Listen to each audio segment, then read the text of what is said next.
Je vais peut-être te surprendre, mais cette semaine, j'avais envie de faire une vidéo un peu différente. Souvent, on parle de stress, de confiance, de blocage en compétition, tout ça. Mais il y a une question qu'en fait, parfois, on me pose, même dans la vie privée, et que je pense que beaucoup de sportifs se posent d'ailleurs, sans forcément oser la poser, c'est est-ce que j'ai vraiment besoin d'un préparateur mental? Alors, avant de continuer, petite parenthèse, si le sport, la performance, tout ça, ça t'intéresse, abonne-toi s'il te plaît, ça me fera plaisir et puis ça va m'aider. Alors, est-ce que tu as besoin d'un préparateur mental? En vrai, pas forcément. Si tout va bien pour toi, si tu joues à ton niveau, que tu prends du plaisir, que même quand il y a de l'enjeu, de la pression, tu restes toi-même, bon, tu n'as pas forcément besoin de ça maintenant. Par contre, si tu penses qu'il y a un écart qui revient souvent entre ce que tu sais faire et ce que tu montres vraiment en compétition, là, ça vaut peut-être le coup de s'y intéresser.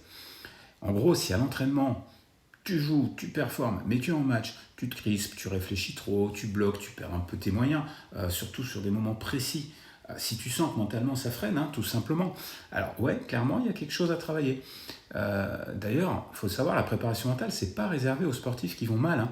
Ça, c'est une erreur.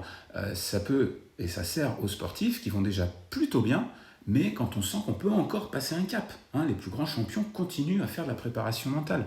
Et il n'y a pas besoin d'attendre d'être au fond du trou, hein, pour bosser ton mental. Donc dès le moment que tu vas sentir quelque chose qui revient régulièrement, stress, doute, peur de mal faire, pression, je sais pas, regard des autres, ou n'importe quel petit truc, hein, qui t'empêche d'être vraiment libre, bah, c'est déjà une bonne raison pour t'y intéresser.